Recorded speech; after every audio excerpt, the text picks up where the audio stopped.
Well, doesn't surprise me, I have to say. No, because the other thing was that they were easier to work on the ships because they were smaller. They could crawl into more cramped places. They could produce Liberty ships so quickly. 22 days is the fastest record. 22 days? 22 to build days. a ship?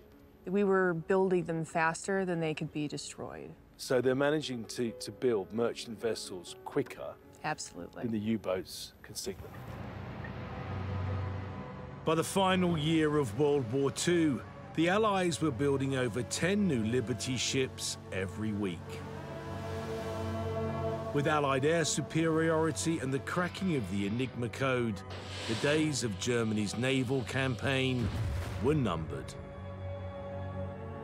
And that's how the Atlantic campaign was won. It's because we could sacrifice boats and people for the idea of winning World War II.